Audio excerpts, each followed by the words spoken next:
Edward Pentin, I'm sure many of you are familiar with his work. You probably have seen him on TV now and then, read his work at the National Catholic Register. And, it's just really fantastic to have someone in the Vatican, in the age of fake news now, which has become so popular, and just biased news that's so anti-Catholic or so unfair in the Church in the direction of a more liberal bent. We're so thrilled to have access to Edward's very honest reporting as he sees it in Rome. He's not an ideologue driven to slant everything in a certain direction. And in that city, that's not an easy assignment, to not go with a company line, but to simply be what you are supposed to be as a reporter, as a journalist, an objective observer who writes it down accurately. And I really can't think of anyone in the English-speaking world who does a better job doing just that than Edward Pentin. I think he's been at probably 15 years now, an English correspondent from the Vatican. So this is a really important moment for this conference to sort of get a little inside dope, if you will, a scoop as to what's going on, what is it like on the ground in the Vatican under the pontificate of Pope Francis. Ladies and gentlemen, if you would do me the favor of welcoming our honored guest, Edward Pentin.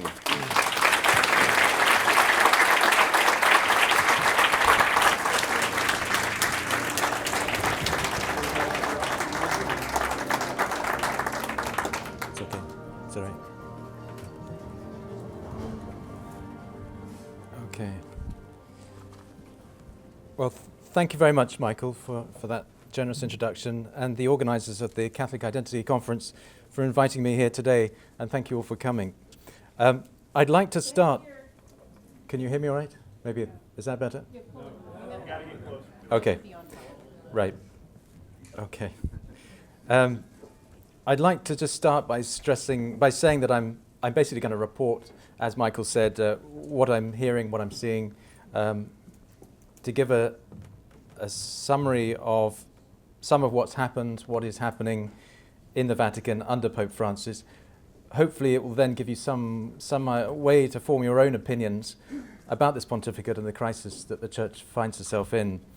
And I think you'll agree it is a crisis by any objective measure, despite the wider Church and the world thinking otherwise, or rather not thinking very much about the issue at all, sometimes on purpose.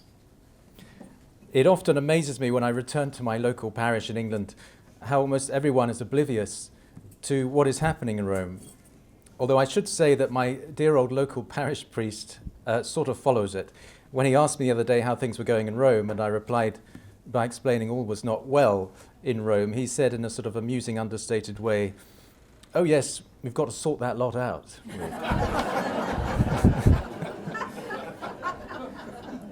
But perhaps it's an indictment on my profession that we're not doing our job properly. That there's so much ignorance about this. There's not much coverage of the crisis in the mainstream Catholic media, which prefers to play things down, and often for the noblest of reasons, because as in any family, you don't wish to air your dirty linen in public and hope these matters can be resolved behind closed doors. Things will pass after all. Of course, that sort of attitude when the sex abuse crisis wasn't obviously the best one, and it can lead to sort of accusations of cover-up. And unfortunately, though, it's got to the point, I think, where, at least I believe, all this has to be out in the open. As this conference has made clear, our Catholic identity in the West is not only being threatened by secular society, but now seemingly by the leaders of the Church herself. And this can't be passed over as if nothing is happening, even if you agree with what is happening and what the changes are that are being enforced. So before I go on, I must stress, though, that I want to give you a full picture as possible about what's happening. That means reporting on things that some might find not particularly edifying, but I really only just want to expose what's happening in the hope that it will encourage us all to pray for the unity of the Church, especially during this anniversary year of the apparitions of Our Lady of Fatima, because I do believe that only by exposing some of what people I often hear say is a diabolical presence in the Church, or naming the demons, as it were, can they be properly exorcised. So let me begin this overview by discussing what I wrote about in 2015 regarding the first synod on the family in my book, The Rigging of a Vatican Synod. I believe this is important because what went on during those two synods, the perhaps gives us the best clue to understanding the forces behind the current situation. And as priests and well-formed lay people often say, by means of a sober and salutary reminder, it's not just a crisis situation, but one that's putting people's souls at grave risk. Now, as many of you will know, both synods were criticized for manipulation. Engineering and strong-arm tactics aren't new to synods. What was new, however, was that these methods were especially mendacious, and they were not used to protect orthodoxy, as in the past, but rather to bring in concepts and practices that many argued broke with the Church's teaching and tradition. Despite Pope Francis calling the Synod on the family to help the Church rise to the pastoral challenges facing marriage and the family today, instead it was roundly but rather mutedly criticised for muddying the waters of doctrine, which hinders, of course, any truly Christian pastoral intent, causing general confusion and making it appear that key elements of the Church's teaching were up for grabs. In the first synod, we had you may remember the midterm report, which sought to make homosexual practice vaguely acceptable in the Church. It was leaked to the press before the Synod Fathers had seen it. The ignoring of Pope John Paul II and his magisterium, the sidelining of African Synod Fathers due to their conservative voice, the manipulation of various processes that gave prominence to heterodox voices.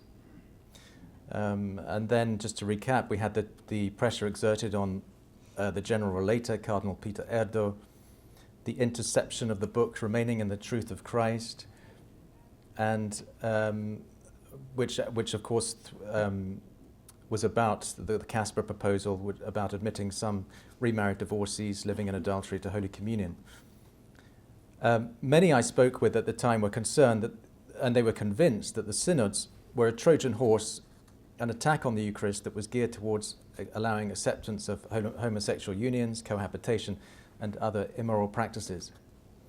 But something happened which I think is crucial to remember and which is often neatly forgotten or blithely ignored by defenders of Amoris Laetitia, as it shows the flimsy basis, I think, on which Amoris rests. I think you can see that from any objective view.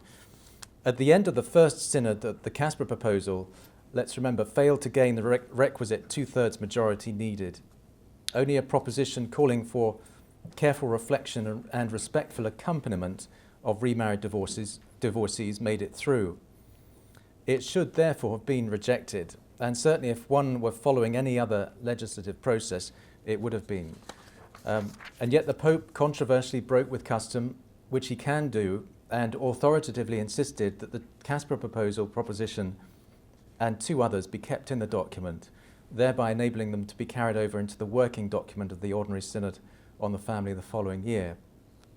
Now, many other efforts were then made to steer the Second Synod, which I'm sure you know about. For example, purposely leaving out the words mortal sin, making the final report intentionally ambiguous, stacking the deck in the Pope's personal choices of the Synod Fathers and choosing 15 more than usually allowed.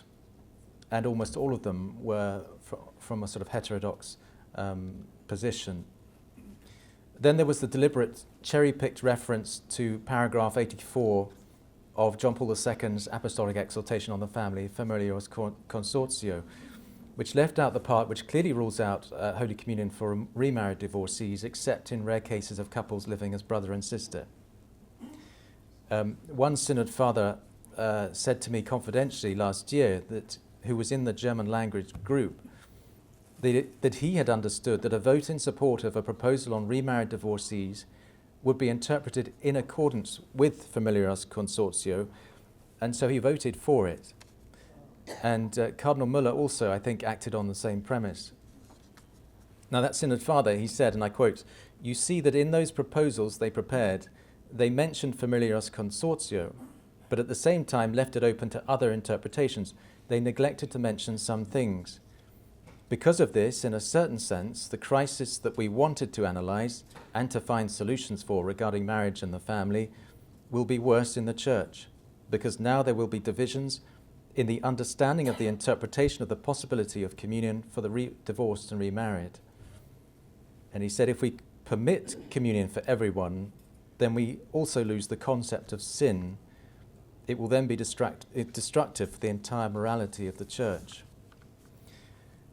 Later, of course, we found out that the Congregation for the Doctrine of the Faith had remarkably had none of its extensive corrections of Amoris Laetitia accepted. The document's ghostwriter was Archbishop Victor Fernandez, for whom the CDF had a file for suspected erroneous teachings, and who struggled for many years to gain a nihil obstat to become rector of the Pontifical Catholic University in Buenos Aires. And lastly, the document was rushed out, let's remember, at an unprecedented speed for a post-synodal apostolic exhortation. Now, I've recalled all this because I think it's helpful in understanding where and why we're at the point we are. After the two synods, some at the Vatican like to paraphrase Bismarck by saying, laws and synods are like sausages, it's better not to see them being made. But while it certainly has been unedifying to watch, I think it actually has been helpful in understanding this pontificate in many ways, its goals, priorities, and modus operandi. It probably also comes as little surprise, given its genesis, that Amoris Laetitia has led to what we're now witnessing. If the document is all the work of the Holy Spirit, as its proponents often freely insist, and that you have to be converted to understand it, it's quite legitimate to ask the question, why the need for such manipulation, heavy-handedness, and underhand methods? And I put this question to one of the most vigorous defenders of Amoris Laetitia, but he really couldn't answer it. And he was unable to answer why, after Amoris Laetitia was published, there was so much name-calling, rancor, and failure to deal with the substance of the criticism, something I've certainly never seen after any of the other synods I've covered at the Vatican. Now, all this drama and theatre could perhaps also be because it covered neuralgic issues over human relationships, which always have caused tension. But that doesn't excuse it, nor does it answer the big question, I think, that many find a mystery, is why the Pope is so intransigent about responding to his critics about this, and especially the dubia. Some of the reasons seem obvious, but we can only really speculate on them. Which brings me to the current situation at the Vatican. Earlier this month, in a lengthy and refreshingly frank interview with the National Catholic Register, the former prefect of the Congregation for the Doctrine of the Faith, Cardinal Gerhard Müller, confirmed to me what many of us have witnessed for the past few years, that people in the Curia are living in what he called great fear. He said, and I quote, "If they," meaning the officials, "say one or harmless critical word, some spies will pass the comments directly to the Holy Father, and the falsely accused people don't have any chance to defend themselves. These people who are speaking bad words and lies against other persons are disturbing and disrupting the good faith, the good name of others, whom they are calling their brothers," end quote. Now, this is also something I've never seen before while I've been covering the Vatican, and should probably really be a wake-up call. Cardinal Walter Brandmüller gave an interview which came out yesterday in the Frankfurter Allgemeine Zeitung, and he said he also referred that people only speak with their closest friends in the Vatican now. They never use their mobile because they think they're being monitored. And he just said, what can I say? He clearly has seen that too. Now, some have called this a reign of terror. A Vatican official told me that those in houses for priests in Rome are afraid of espionage. Not that their phones are being tapped, but that people will inform on them if they are critical of the Pope. Amoris Laetitia, or Amoris Laetitia. In the Vatican, officials have often joked in the past that their phones and computers are being monitored, but I've been told that the jokes have increased exponentially in recent months, as before they wouldn't have put it past those in charge to do such a thing. Now, to give an example of how officials and priests are being monitored and sifted and vetted, it's perhaps worthwhile to highlight Cardinal Beniamino Stella, who's the prefect of the Congregation for Clergy, one of Francis's first choices to head a dicastery. Now, he's a Vatican diplomat. He used to head the Ecclesiastical Academy, which trains Holy See diplomats, and he's really one of the Pope's most trusted confidants. As such, he knows nuncios all over the world and knows their underlings as well. It's known that he can ask for information on any priest or bishop of a diocese and receive a full report. Now, he'll be aware, for example, of any who are not towing the party line or perhaps seen as too orthodox, which is a concern the Pope has voiced and expressed instead of a preference, and has expressed instead a preference for moderate appointments, especially in the United States. Now, all of this, you can see, is leading to a sort of breakdown of trust. And Cardinal Muller said in the interview that the gospel and the words of Jesus are very strong against those who denounce their brothers, who are creating this bad atmosphere of suspicion. He said, "I've heard that nobody speaks. Everyone is a little afraid because they can be snitched on. It's not the behavior of adult people, but that of a boarding school." Close quote.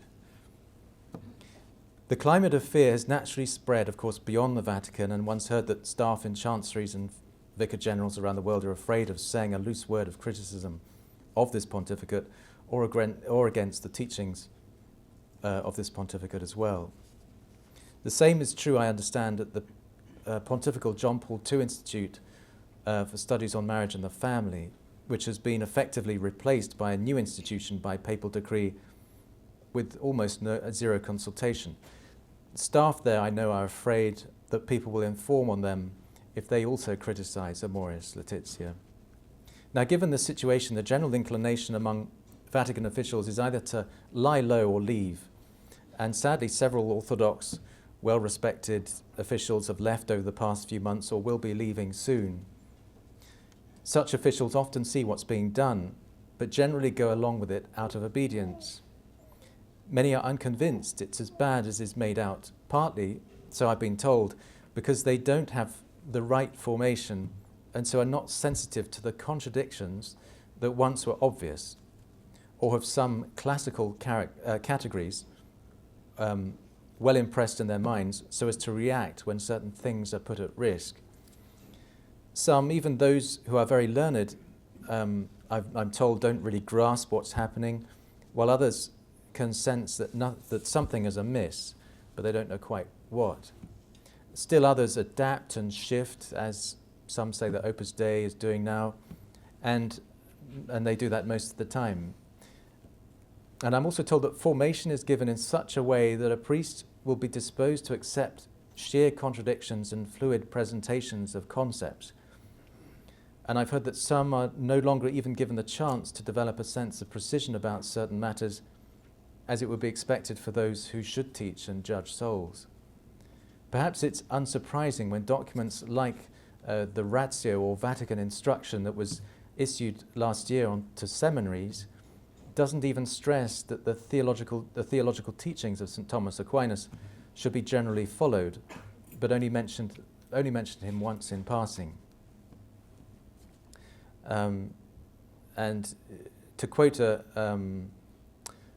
a well-informed source in Rome about this ratio, he said, "All this means that you end up with a mass of priests willing to agree with contradictions in a very trendy and modern way, dialectically, juggling with concepts illogically at will, perhaps with sentimentality, since they've been formed in the school of Hegel and others. They've prepared a generation of people who think less, hence know less, although they have a lot of information. And it's what socialists or tyrannical governments may do too, lest you have an educated people capable of arguing with you." Now, we don't know if that's the intent, but that seems to be the case. But to get back to the Vatican officials, another thing that some tend to think is that the problems will soon pass, that no pope lasts forever, and a new one will take the place of Francis relatively soon, and so everything will be all right in the end. That's a very sort of Italian approach, I think, that arguments are arguments and we can just quickly get over them. Now, many are discreet about how they feel, but often the anger and frustration will boil over. I remember one official telling me recently that he felt so sad and so terrible as he sees the Pope and bishops, and I quote, "trying to destroy the faith and the Church." He said he finds it sickening physically and tiring at work, and that it's deeply demoralizing. I think the Holy Father's 2014 Christmas address to the Roman Curia was quite a turning point. in which he criticized Vatican officials for having what he called 15 diseases or character flaws, and it marked the beginning of a gradual running down of the Curia. One official, I remember telling me earlier this year that he and his colleagues are often reluctant to tell a stranger that they work at the Vatican because they're ashamed of the poor image that Vatican officials now have. Now, some believe this is actually a deliberate ploy to diminish the Vatican, possibly with a view to getting rid of it. Certainly that Cardinal Martini had this view of trying to lessen its authority, and that certainly seems to be part of a strategy, of course, to lessen its centralizing power, and so further the Pope's drive towards decentralization, not least on doctrine, which he admits he doesn't actually care that much about. Well, he doesn't. By his actions, it doesn't seem to. It's all. Yes. Anyway, the same sense of depression and alarm is also true for some cardinals. I was told earlier this year by a senior prelate at the Vatican that there was great concern about a good number of cardinals about this pontificate. But I've also heard from another well-placed source that many in the college feel a sense of powerlessness, and so are just waiting for the next conclave. Their estimates are between, I think, 40 and 70 cardinals who want a change at the head of the church. They are very concerned, but they're simply petrified about speaking up, despite seeing the church being attacked from within and often from the very top. But their inaction is causing frustration among many I speak with, especially laity. They ask, why did they become priests if they're not willing to stand up for the truth? Why do they think what do they think being a cardinal means? And are they completely unaware that without their leadership, it makes it much harder to resist errors that many see, especially for the laity? And the answer is difficult to fathom. An official clearly, who I spoke to, sees not speaking out as hugely perilous. And he said to me, we'll be asked to account for this one day. And adding that he himself asks himself, what did you do when your brother was being led into hell because of what is happening? But he said the final judgment is doesn't seem to be the main concern of priests in the Vatican. That's because, he said, of the fear element associated with their earthly concerns. They simply don't talk, he said, because they're afraid or unprepared to identify even this great danger. Years, he said, of deterioration has led us to this and prepared this tragic moment, even when obvious denials of central truths seem not clear. Another factor is that clericalism is rife. Careerism and opportunism among the clergy in the Vatican is apparently very prevalent. And that's something that Cardinal Müller said in the interview he gave us. He said the biggest danger to the Pope these days are these opportunists, careerists, and false friends who are concerned not for the good of the Church, but for their own financial interests and self-advancement. Part of the problem, others say, is that Francis has continually promoted them. Many are reportedly Vatican diplomats and so tend to be pragmatists who put politics and diplomacy above the truth and the faith.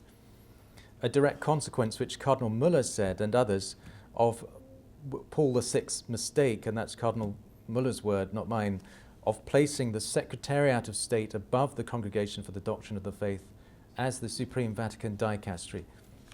Again, for many, this is very telling, as it shows the priority is about man instead of God, the natural instead of the supernatural, this life instead of the next, the means instead of the ends. And I quote another official who I quoted earlier, who said that when the means rule, the final ends become interchangeable, and that's Amoris Laetitia, allowing you to do an evil for a good purpose. In addition to this, for all the talk of internationalizing the Curia, it said there had never been so many Italians filling the ranks of the Vatican as there are today. Nothing against the Italians, but they did say that they wanted to spread it out, and that hasn't happened. Another aspect of concern to many in Rome, because it highlights the divisions, is the development of a so-called parallel Curia. And one could see this most clearly in the past few weeks at the Congregation for the Doctrine of Congregation for Divine Worship and the Discipline of the Sacraments. In September, Pope Francis announced a new motu proprio Magnum Principium, which removed a lot of the congregation's authority to ensure liturgical translations are faithful to their Latin original, and placed that responsibility in the hands of bishops instead. You probably followed this story. It was only earlier this month when Cardinal Robert Serra, the prefect of the congregation, wasn't notified about this change because it had been devised and enacted through a commission that Francis had quietly set up about a year ago. And that body was headed by the secretary for the congregation, Archbishop Arthur Roach, who's known to be more sympathetic to Francis's vision for the Church. But that lack of consultation then led to the Cardinal reasserting his authority, to writing an article earlier this month insisting that the Vatican's authority essentially remained intact, sort of going against, or rather seeking clarification of what the motu proprio was. And then it led to the Pope issuing a very public rebuttal last week. But this incident, I think, puts into sharp focus the existence of two Curias, one essentially run by Francis and filled with so-called, you could call them reformist officials and external advisors, and another made up of Orthodox, largely Benedict-appointed staff. It also shows Francis's tactic, I think, of placing, or approach of placing Orthodox prelates in charge of some dicasteries, possibly to give a veneer of orthodoxy, and then placing those more favourable to a more reformist position, if you like, to his vision of the Church in less senior, more junior ranks of the Curia. Positions which are historically actually more influential than can be the curial prefect or president. Another interesting trend, I think, is the background expertise of these officials replacing Orthodox ones who are increasingly leaving. Priests and laity with sociology or psychology backgrounds or versed in human sciences tend to be filling the positions more, while canonists and experts in ecclesiology, for example, are being sent away or just leaving. That's not totally true. Some are coming in, but the general trend is that. Now, some with these traditional specializations have been appointed, as I said, but the general trend is to focus on the human and not the transcendent. And just to quote another official, he said it's all part of a general shift from God to man, and added that the same has gone on at the John Paul II Institute, which just a few weeks ago was renamed the Pontifical John Paul II Institute for Marriage and the Family Sciences. The change is said to represent a shift in emphasis from theology to offering degrees in science.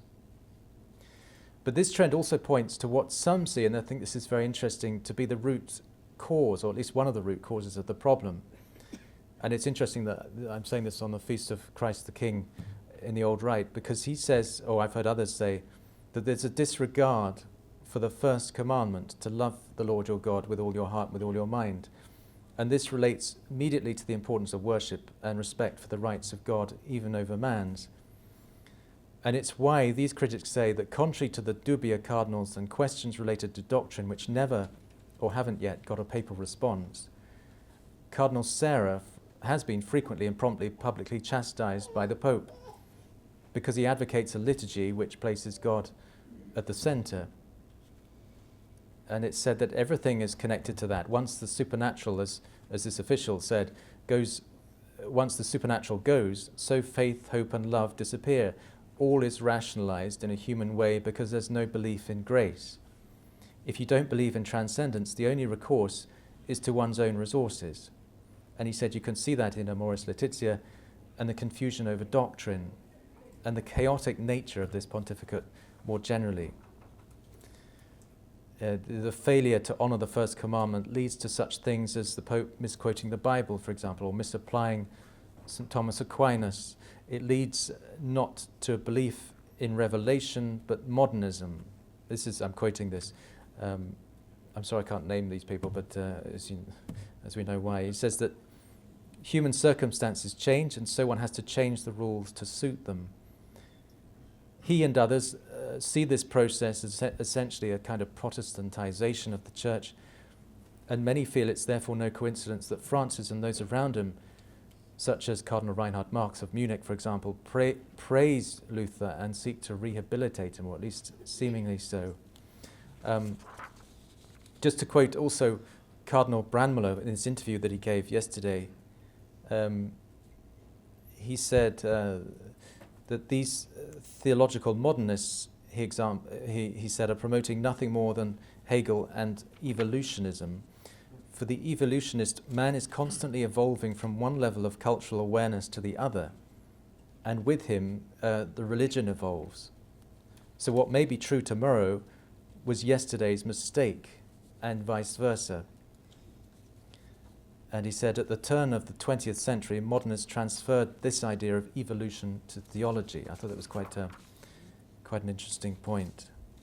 Also connected is that others in the Vatican, some very high up, lament what they see as a total lack of substance coming from this pontificate, and concern that the faithful aren't being properly nourished in their faith.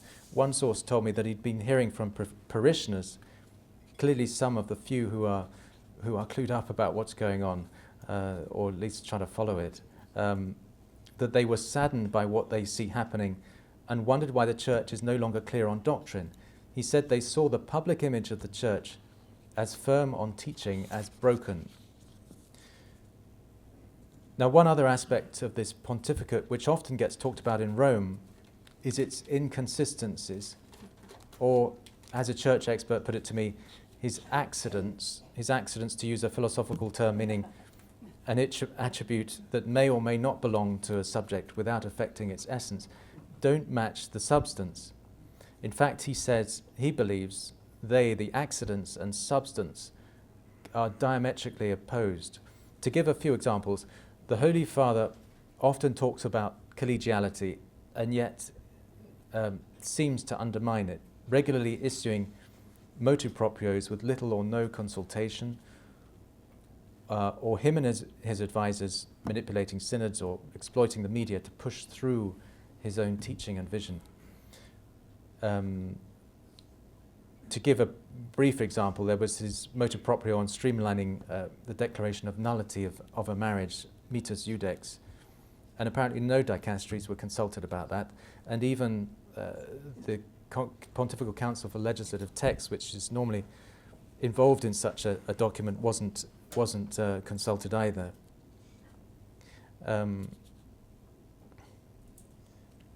Somebody said the governance resembles an ecclesialized Führerprinzip, which is a ruling from the top by decree without any consultation or any checks.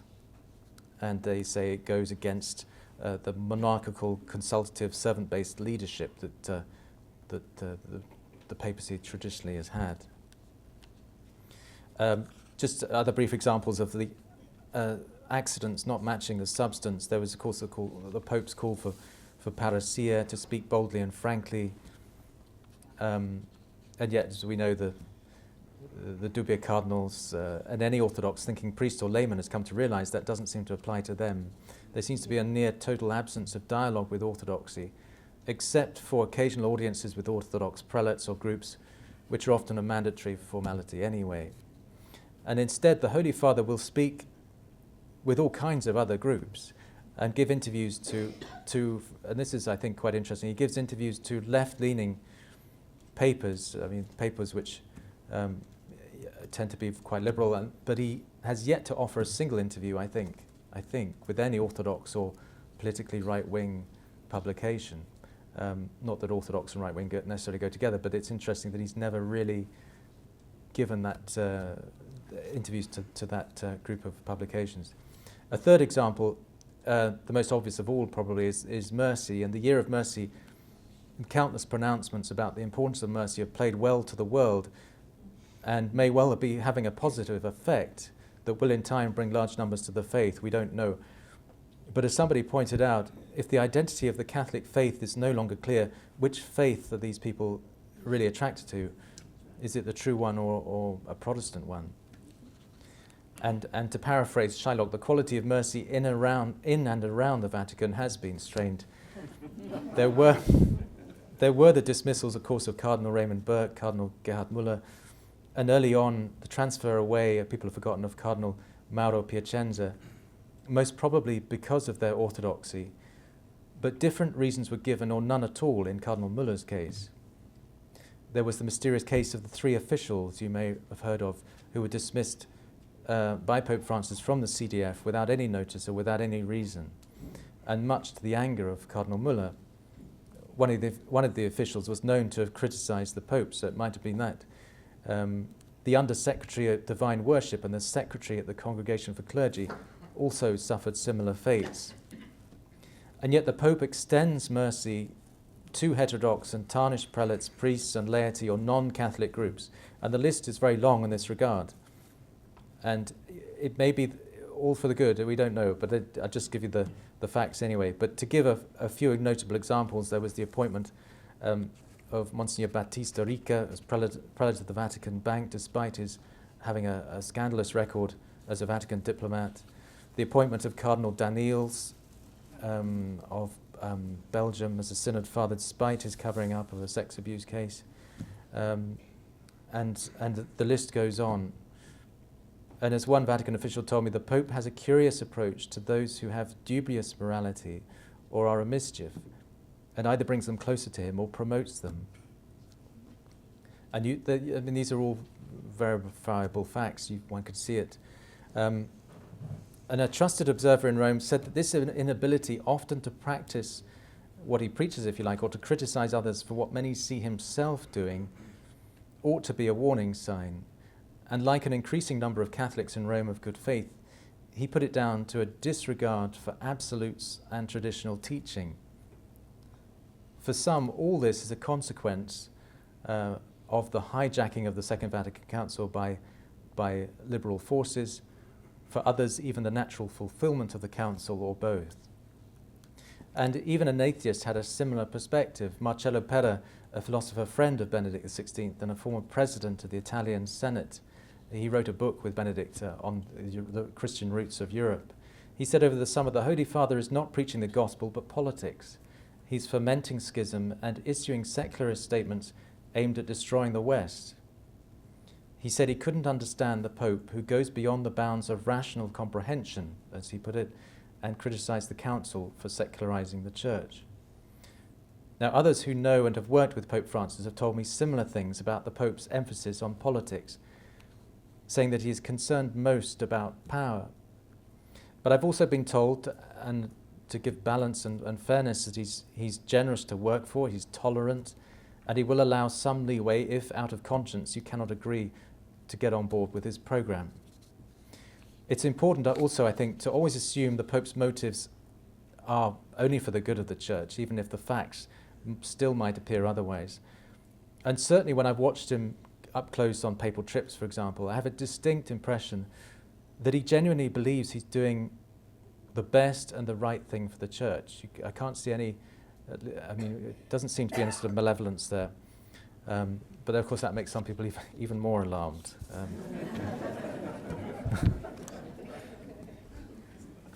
Now, one issue that deeply concerned about is the prevalence of homosexual practice in the Vatican, and I've told on good authority that it's never been as bad as it is now.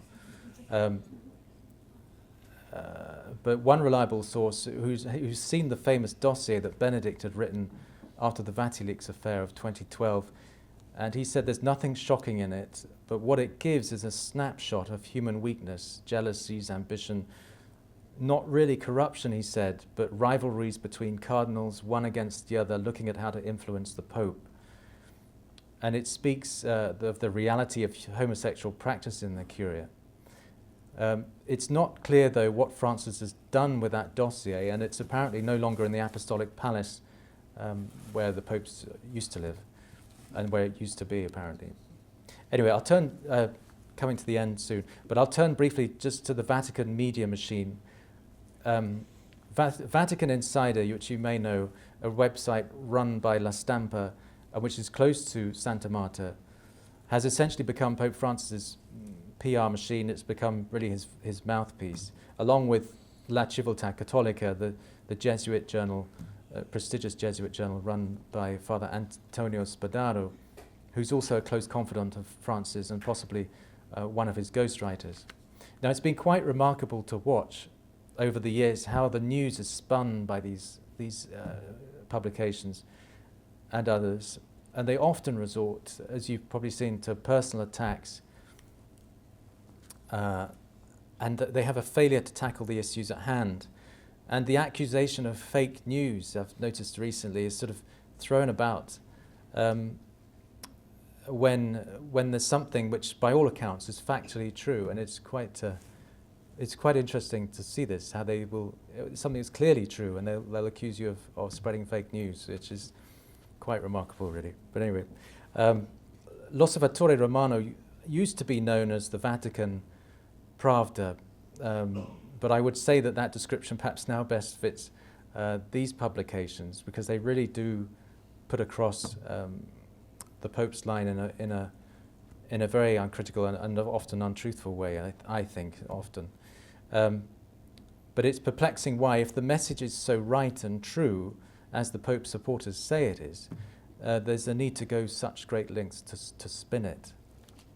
And connected with the media is the actual quality of the content of the communications coming from the Vatican.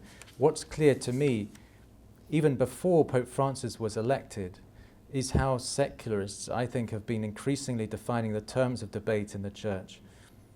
So papal pronouncements more and more on issues that secular society considers to be of harmless concern, the UN, poverty, appeals for peace, migration, those are acceptable, while abortion and other pro-life issues and same-sex marriage, or any mention of Christ for that matter, in the public square have become hardly spoken of at all because they're seen as taboo. So the Church is finding her positions on family and life in particular, being steadily narrowed, but this seems to be hardly noticed, I think, and is happily conceded to. And in fact, what some notice under Pope Francis is that this pontificate appears to not only be going along with the secularists, but also actively encouraging them in their ideology and giving pointers to strike the wider Church. They say, these critics say, that we now have a Vatican in the guise of, for example, the Pontifical Academy for Sciences, that's openly flirting with population control advocates to find a solution to poverty and climate change. Whether they agree with that, it's not true, but the mood music coming out of those conferences does seem to be that. Then there's a Pope who dares not criticize Islam and promotes a seemingly syncretist view of religion as a result. At least that's, again, the mood music that comes out of this. There's also a Holy See that gives a blanket approval, for example, to the Sustainable Development Goals, overlooking the program's call for reproductive health, which everyone knows is a code word for abortion and contraception. They also say we have a Pope and a Vatican that remains silent on crucial issues and so aren't teaching. And this seeming surrender to the world appears to be accelerating. So just to conclude, I mustn't leave you with just the criticism and discouragement I've heard. And naturally there are areas that have been praised. The Pope has been lauded, as you know, for at least trying to reform the Curia, something that's eluded previous popes. Although, again, people find it hard to name tangible, successful changes in this area.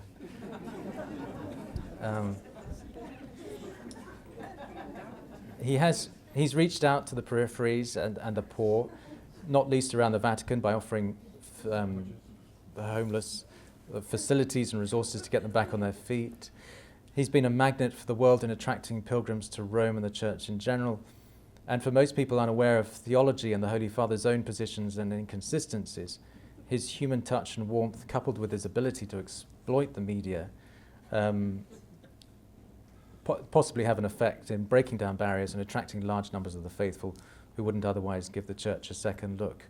Again, how authentic and lasting such an attraction is another question. Also, some argue that we shouldn't get too worked up about this pontificate. Again, all things will pass. It's also not edifying to one's faith to let every single comment that he says disturb one's peace. It's hard. It's a challenge. Anyway, a cardinal said recently that, look, every pope is different. We want them all to be the same. We'd like them all to be, as we've come to know. And of course, everyone's going to do things differently, and Francis does things differently. It will pass. A friend close to the Vatican said to me, it might look like the church is going to hell, but it's important to understand there's this Latin American mindset and the Jesuit approach, and we have to keep those in mind. He said it's expected that a Latin American pope would make us uncomfortable, and that's a good thing. We can't just fulfill the teaching and the law, if you like, and think that's enough.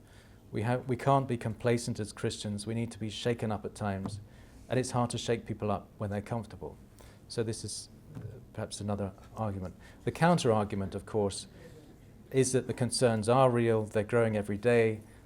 These are genuine attacks on the church coming from within, and at least in the Vatican, and appear to be perhaps a full frontal attack on all that the church stands for. But I'll leave you on a hopeful note with the words of one of the Vatican officials I quoted earlier, which I think is quite salutary. And he says, apart from the battle, and because of it, one thing remains, that the most important thing to remember is to pray, perhaps offer sacrifices, knowing that God does not abandon his children or his church. Thank you. Thanks.